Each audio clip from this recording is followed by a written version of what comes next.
नमस्कार, मैं मधु सिंह आप सभी का हार्दिक स्वागत करती हूँ।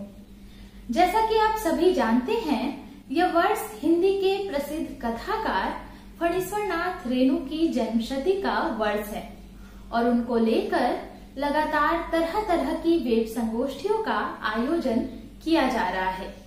इसी क्रम में हमारे साथ आज जुड़ेंगे भारतीय भाषा परिषद के निदेशक एवं वागर्स पत्रिका के संपादक डॉक्टर शंभुनाथ जी। नमस्कार सर, आपका स्वागत है। इस बातचीत की शुरुआत करने के पहले मैं डॉक्टर शंभुनाथ जी का एक संक्षिप्त परिचय आपके समक्ष प्रस्तुत करना चाहूंगी। डॉक्टर शंभुनाथ जी वर्तमान में भारतीय भाषा परिषद के निदेशक एवं वागर्स पत्रिका के संपादक हैं। वे पूर्व में कलकत्ता विश्वविद्यालय के हिंदी विभाग में प्रोफेसर के पद पर कार्यरत थे। 2006 से 2008 के बीच केंद्रीय हिंदी संस्थान आगरा में वे निदेशक के पद पर कार्यरत थे।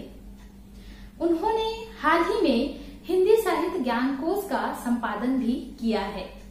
उनकी कुछ प्रसिद्ध पुस्तकें हैं रामविलास शर्मा, कवि की नई दुनिया, साहित्य और जनसंघर्ष, मिथक और आधुनिक कविता, दूसरे नवजागरण की ओर, सभ्यता से संवाद सहित कई आलोचनात्मक पुस्तकें उनकी प्रकाशित हो चुकी हैं।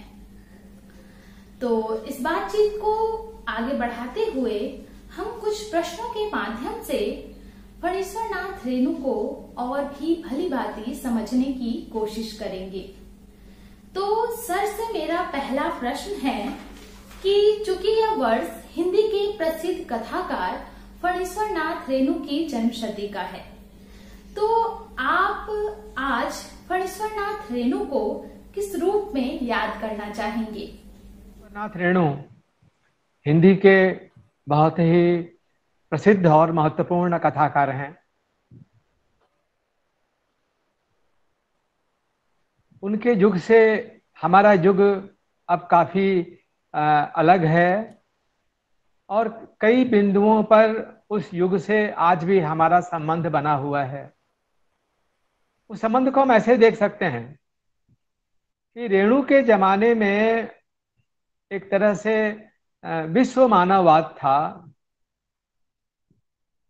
उस समय नगरीकरण, आधुनिकीकरण वगैरह के दबावों की वजह से दुनिया के तमाम लोग और भारत के आधुनिक व्यक्ति भी अपने को विश्व नागरिक समझने लगे थे।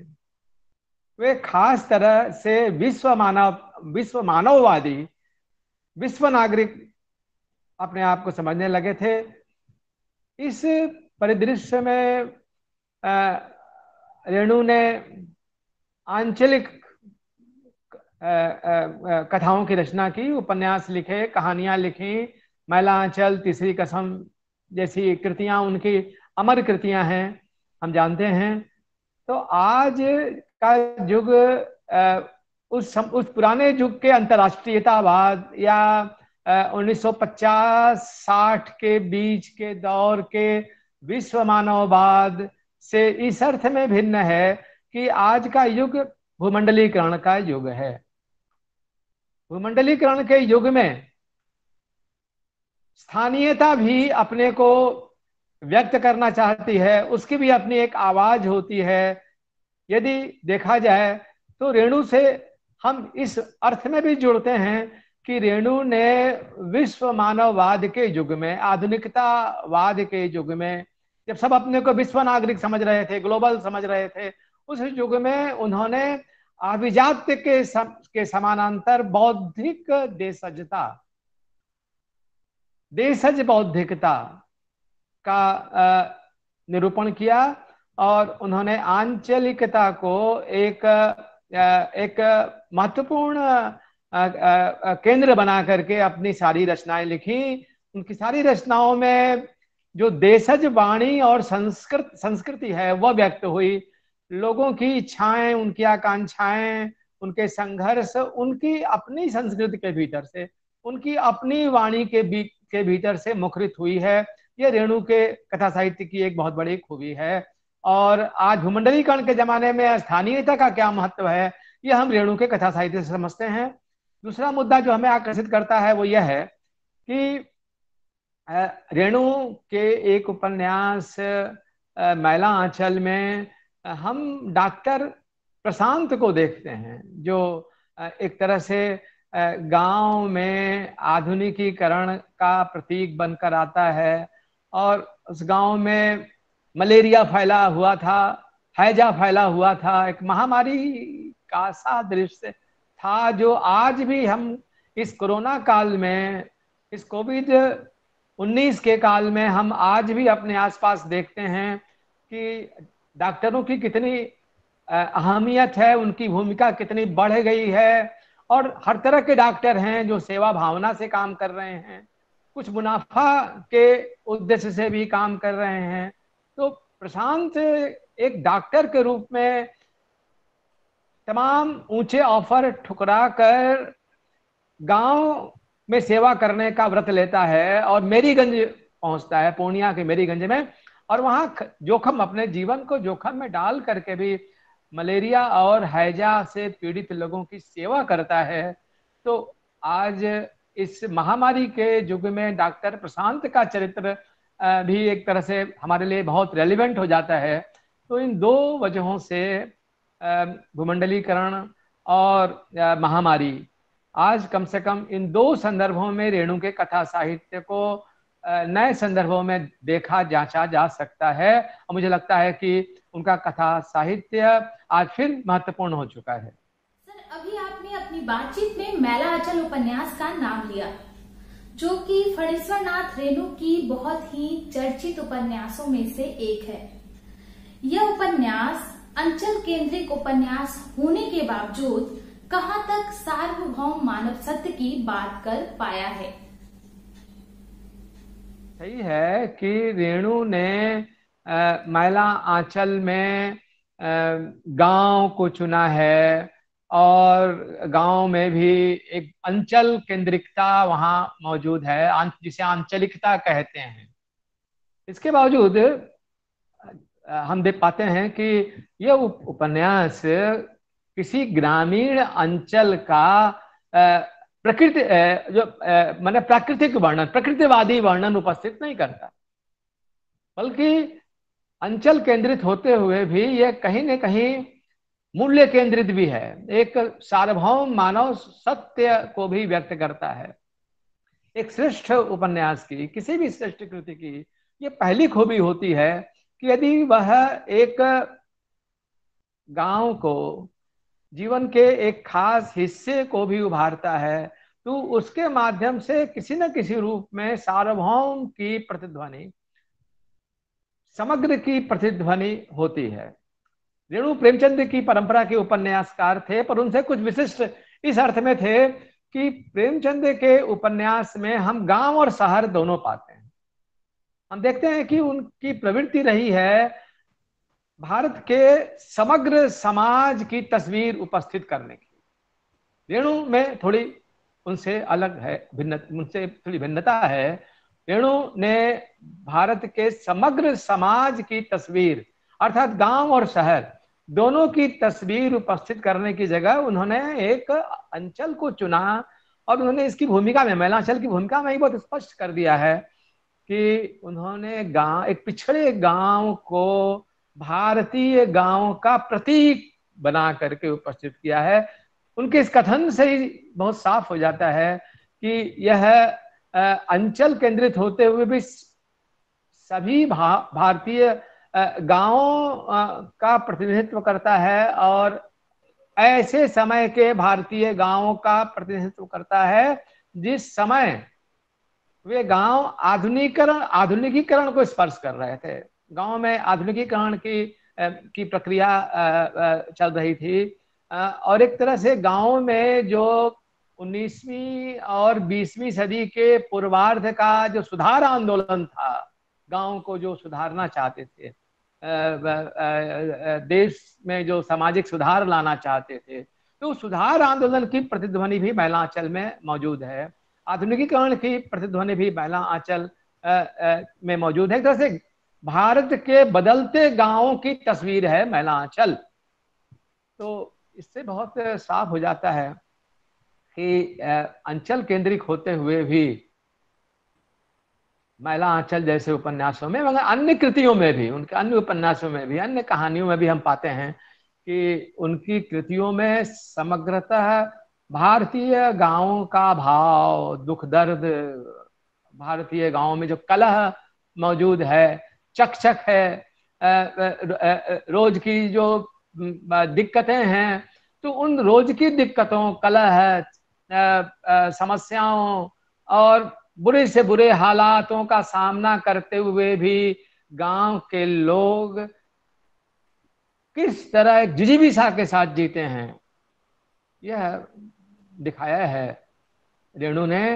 उन्होंने एक तरह से ग्रामीण लोगों की जिजीविषा को अपनी बहुत सारी कहानियों में दिखाया है।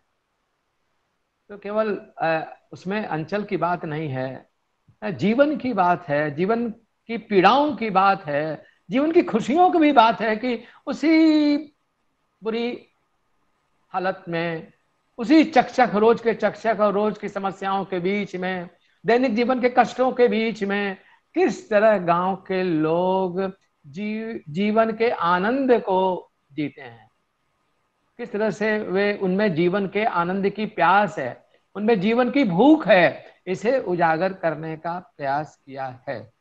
इसलिए हम कह सकते हैं कि उनकी कृतियों में आंचलिकता है, आंचलिक विशिष्टताएं हैं, स्थानीय वाणी और स्थानीय संस्कृति की एक तरह से संपूर्ण उपस्थिति है। पर इन सब के बीच उन्होंने जीवन की हंसी खुशी, दुख कष्ट, जीवन के यथार्थों को भी व्यक्त किया है, बदलते गांव की तस्वीर खींची है, और इन सबसे आगे बढ़ करके उन्होंने मानव जीवन में जो क्राइसिस है, जो संकट है, उस संकट, अपने समय के संकट को भी उन्होंने व्यक्त किया है।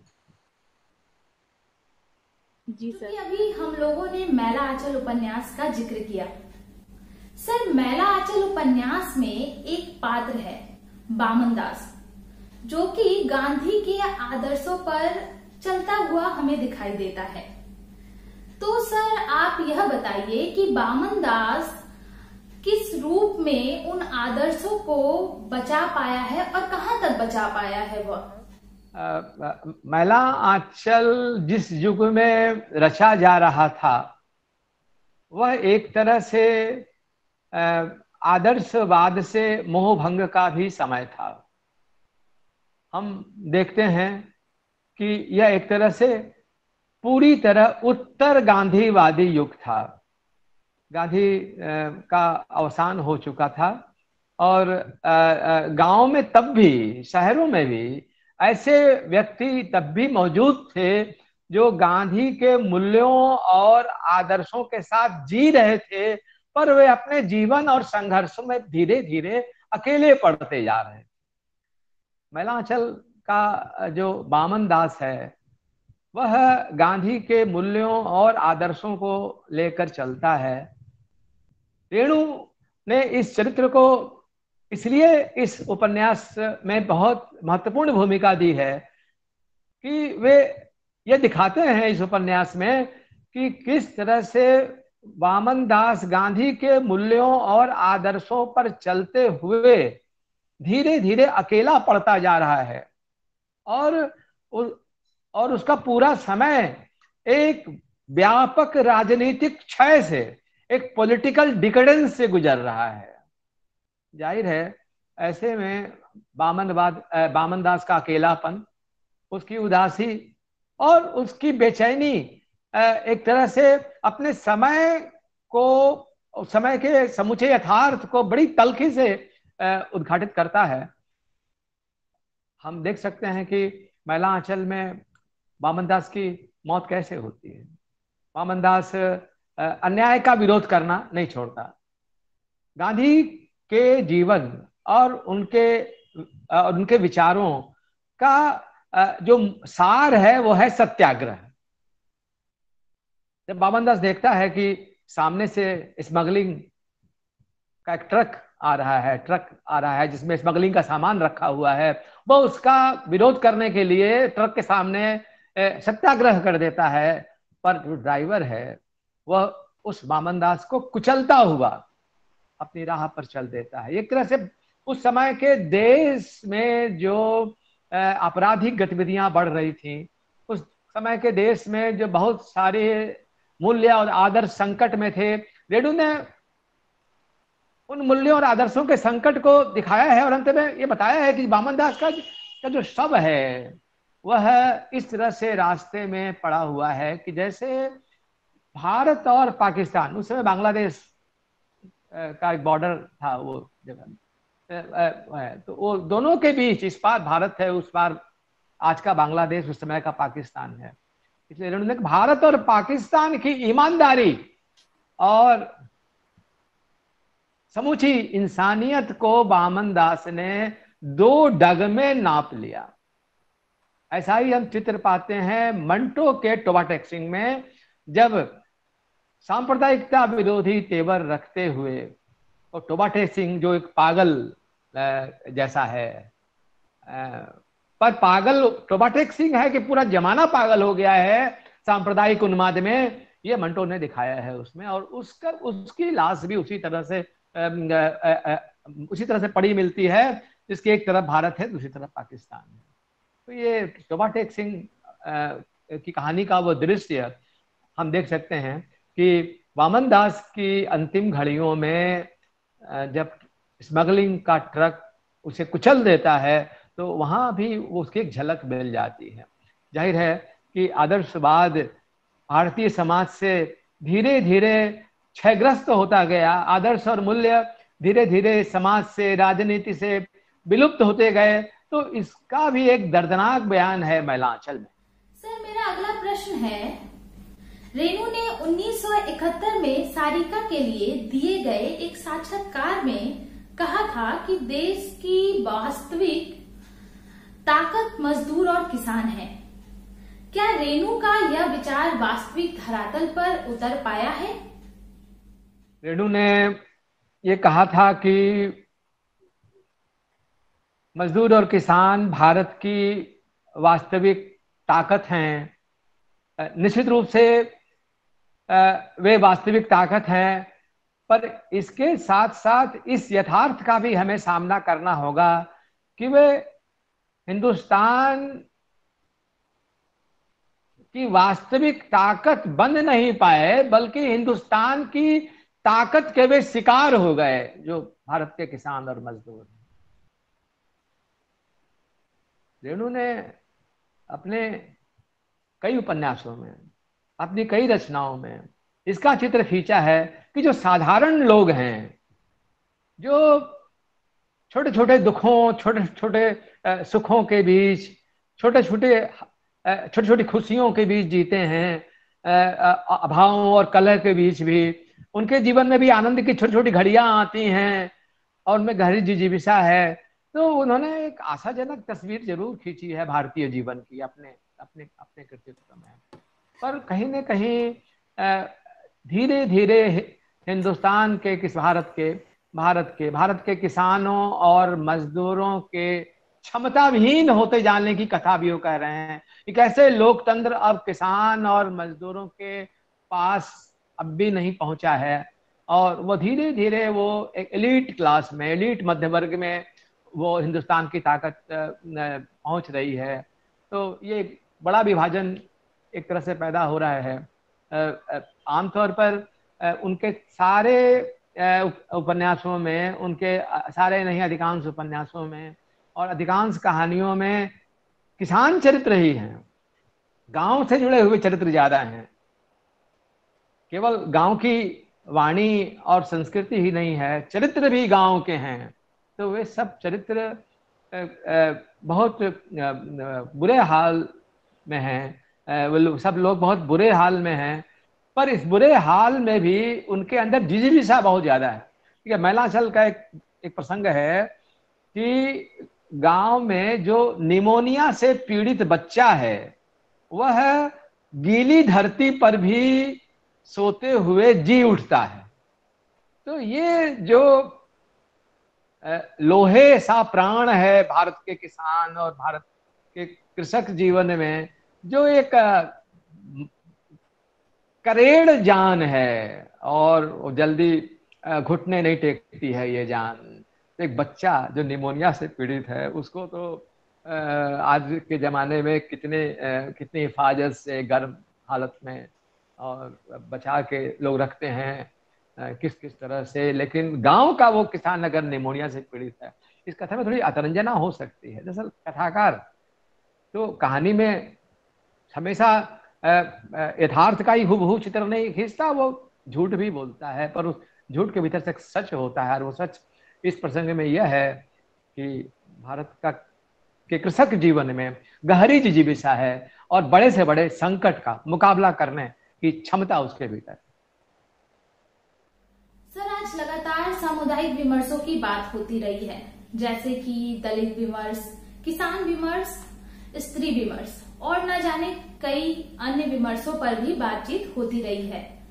तो सर, ऐसे में क्या आप मानते हैं कि रेणु ने इन विमर्शों को अपनी रचनाओं में जगह दी है?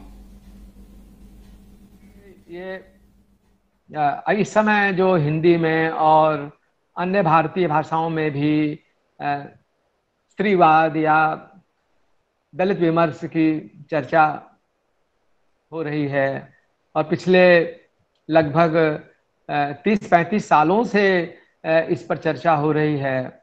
एक तरह से साहित्य की मुख्य धाराएं बन गई हैं ये चर्चाएं। तो निश्चित रूप से समाज के जो वंचित और दलित हैं, जो पीड़ित समुदाय हैं, उनकी भावनाओं की अभिव्यक्ति आज की रचनाओं में, इन विमर्शों पर आधारित रचनाओं में उनकी अभिव्यक्ति हुई है, हो रही है। लेकिन बिल्कुल इनकी निगाह से, एकदम बिल्कुल इन जो सिद्धांत, इन सिद्धांतों की निगाह से यदि हम रेणु की कहानियों को देखेंगे तो संभवतः न्याय नहीं कर पाएंगे, क्योंकि वह जमाना विमर्शों का जमाना नहीं था। जरा याद कीजिए कि जिस युग में रेणु लिख रहे थे वो नई कहानी आंदोलन का युग था। और नई कहानी आंदोलन के युग में 1952-53 के बाद जो कथा साहित्य आया, जो उपन्यास आए, जो कहानियां आई, उनमें न तो विचारों की प्रधानता थी, न विमर्शों की प्रधानता थी, बल्कि उस युग की रचनाओं में जो एक तरह से आधुनिकतावाद का एक प्रभाव था। और आधुनिकतावाद के प्रभाव की वजह से ही उस समय की कृतियां एक तरह से हम पाते हैं कि उस समय की जो कृतियां हैं वे विचारधारा, सामाजिक संगठन और इतिहास, इन तीनों से ऊपर उठी है। इतिहास की जगह क्षण का महत्व था, विचारधारा की जगह अनुभव का महत्व था, और संगठन की जगह, सामाजिक संगठन की जगह, राजनीतिक संगठन की जगह व्यक्ति का महत्व था। तो ये एक उस युग की साहित्यिक कृतियों में एक बड़ा रूपांतरण आया था। व्यक्ति का, अनुभव का महत्व बढ़ गया था उस जमाने में। तो जाहिर है कि उस समय स्त्रीवाद या दलित चेतना जैसी चीज ढूंढना तो बहुत मुश्किल है। लेकिन रेणु ने अपनी रचनाओं में स्त्री जीवन के कठोर यथार्थों को बताया है, और खास करके गांव की स्त्रियों का जो जीवन है वो किस तरह की समस्याओं से, आर्थिक समस्याओं से, पुरुष वर्चस्व के दबावों से, यौनिक समस्याओं से, बहुत सारी समस्याओं से स्त्री का जीवन घिरा हुआ था उस जमाने में, जिनको उद्घाटित किया है रेणु ने। और इसी तरह से पिछड़े भी जो हैं वो दलित भी आए हैं उनके उपन्यासों में, और वे किस बुरी दशा में जीते हैं। खासकर महिलांचल में भी डॉक्टर प्रशांत किस तरह से जो निम्न जातियां हैं और उनकी जो भयानक दुर्दशा से गुजर रहे हैं। और रेणु बताते हैं कि गांव एक बहुत पिछड़े हैं, जो निम्न जातियां हैं उनके वो प्रायः अर्धनग्न हैं। स्त्रियां तो एक कपड़े में रहती हैं। 12 साल के बच्चों की देह पर एक कपड़ा नहीं होता है। 12 साल के बच्चे भी नंगे घूमते हैं गांव में। तो ये इन बुरी दशाओं का चित्र खींचा है, जिनका जीवन निम्न और पिछड़ी जातियों के जीवन से था। तो उनके यथार्थ को रेणु ने व्यक्त किया है, ऐसी बात नहीं है कि नहीं किया है।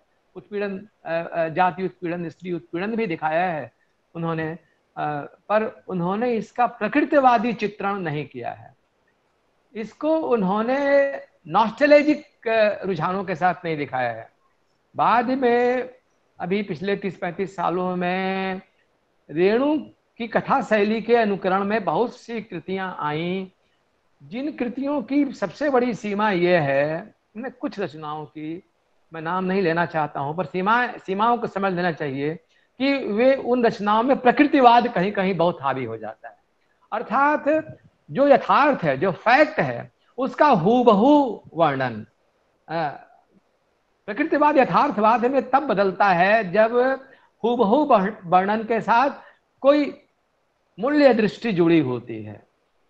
कथाकार का काम केवल संकट को दिखा देना, केवल क्राइसिस को दिखा देना नहीं है, बल्कि कैसे क्राइसिस के पार जाया जा सकता है, बियॉन्ड क्राइसिस का अतिक्रमण कैसे किया जा सकता है। कथाकार का काम इसका भी संकेत देना है, और यह केवल तब संभव है जबकि कथाकार का एक विजन भी हो। तो विजन और क्राइसिस दोनों चीजें होती हैं किसी कथा साहित्य में। जो प्रकृतिवादी जो कहानियां बहुत सारी पिछले 20-25-30 सालों में लिखी गई थी, उनमें आप क्राइसिस तो हम जरूर देखते हैं, पर व्यापक विजन का बहुत अभाव है। इसलिए रेणु की परंपरा में या रेणु का कुछ अनुकरण करते हुए भी वे कई कहानियां, कई रचनाएं ऐसी आई हैं, पर वे वो बड़ा मैसेज नहीं दे पाती हैं जो मैसेज रेणु की कृतियों से हमें मिलता है।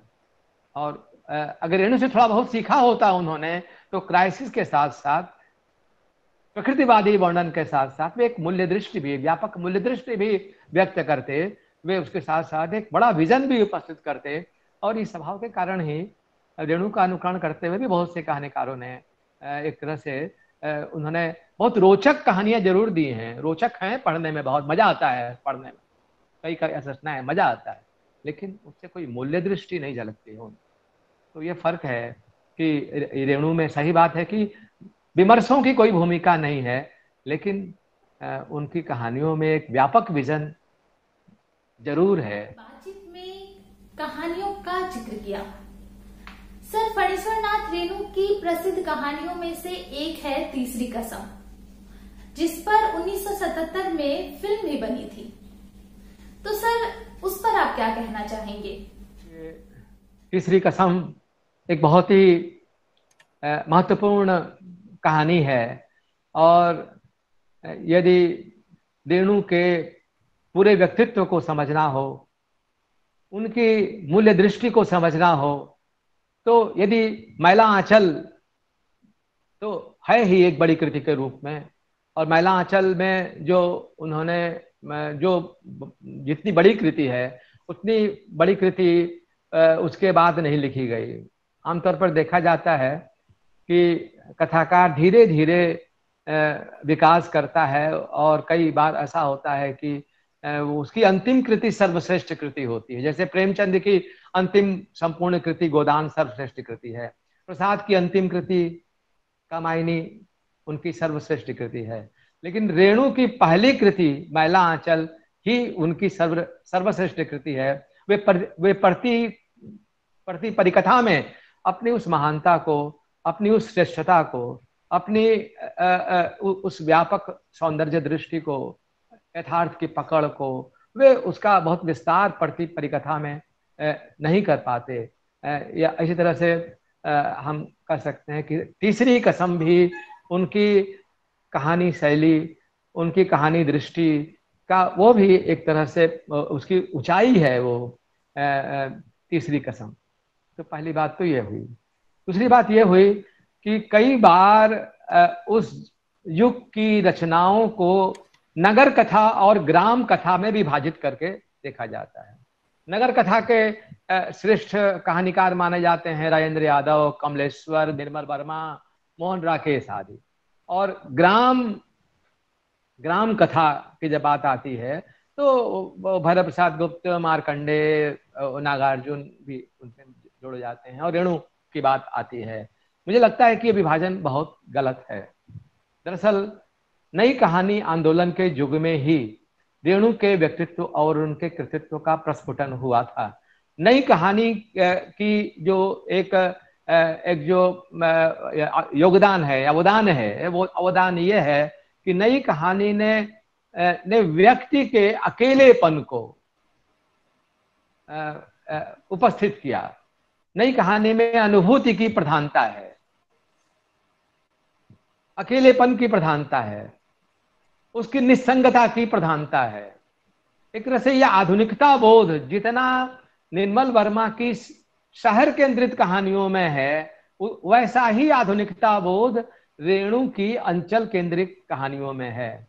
आधुनिकता बोध का ठेकेदार अकेले शहरी कहानीकार नहीं है।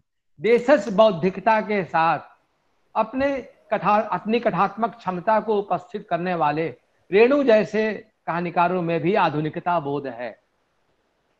हम निर्मल वर्मा की कहानी परिंदे और रेणु की कहानी तीसरी कसम का तुलनात्मक मूल्यांकन कर सकते हैं और करते हुए देख सकते हैं कि परिंदे में जो अकेलापन है लतिका का, और वो अकेलापन एक नियति के रूप में उपस्थित होता है, महज स्थिति के रूप में वो नहीं है। स्थिति क्या है कि बदली जा सकती है, नियति बदली नहीं जा सकती।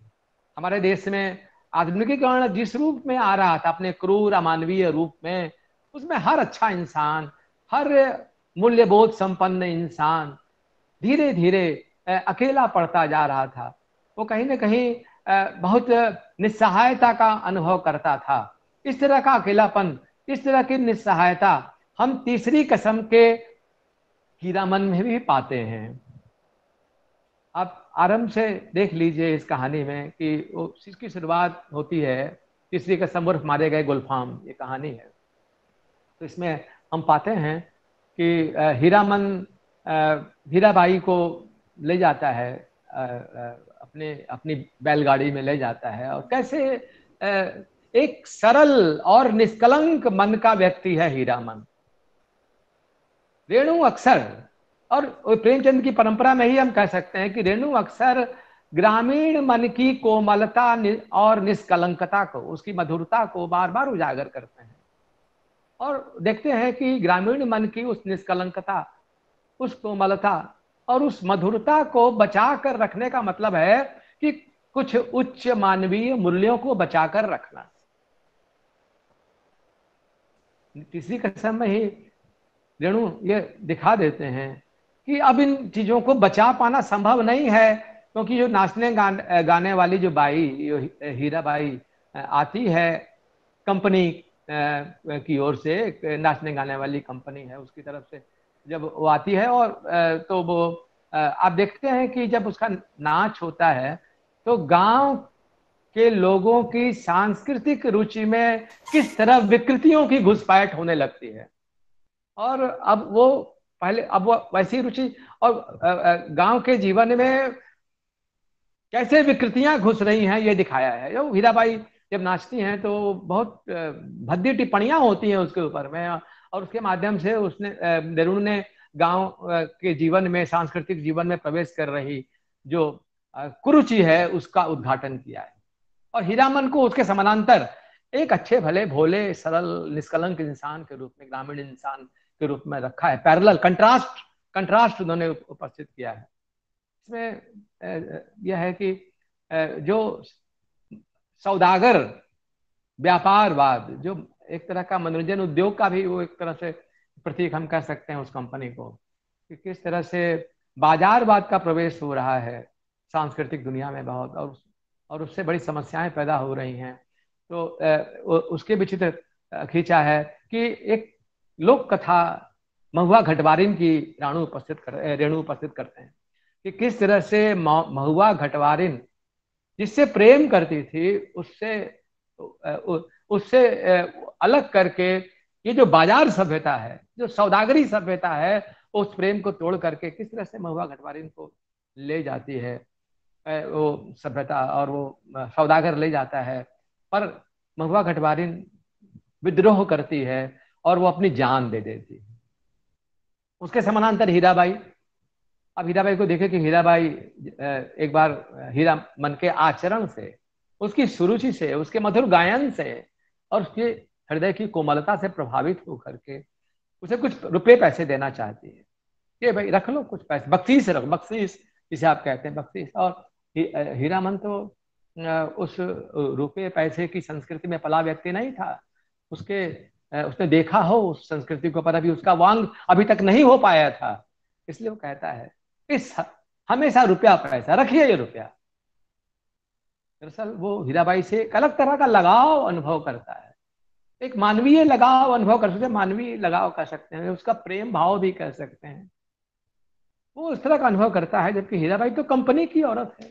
उसको तो अंततः नाच गा करके एक गांव से दूसरे गांव, एक शहर से दूसरे शहर चले जाना है, और वो चली भी जाती है। और के चले जाने के बाद हीरामन का जो अकेलापन है, उसकी जो निस्संगता है, वो उसके संपूर्ण आधुनिक सौंदर्य बोध के साथ प्रस्तुत हो जाती। तो हम देख सकते हैं कि तीसरी कसम एक तरफ तो आधुनिक मनुष्य के अकेलेपन, उसकी निस्संगता, उसकी निस्सहायता को प्रतिबिंबित करती है ये कहानी तीसरी कसम, रेणु की तीसरी कसम। और दूसरी तरफ यह भी बताती है कि गांव के लोगों में अभी भी काफी लोगों में बुराइयों का, विकृतियों का बहुत ज्यादा प्रवेश नहीं हुआ है, और ऐसे व्यक्ति हैं जिनका मन सरलता से, निष्कलंकता से, कोमलता से, मधुरता से भरा हुआ है, मूल्यों से भरा हुआ है। और यदि भारत की संस्कृति में कहीं ताकत है तो इसी सरलता, कोमलता, निष्कलंकता और जहां जहां मधुरता है वहां ही भारत की संस्कृति की ताकत है। उस ताकत की तरफ वो इशारा करते हैं। इस तरह से रेणु न केवल भारत की हालत दिखाते हैं, बल्कि वो भारत की ताकत भी दिखाते हैं। और उनका एक तरह से संपूर्ण कथा साहित्य भारत की अंतरात्मा की आवाज है।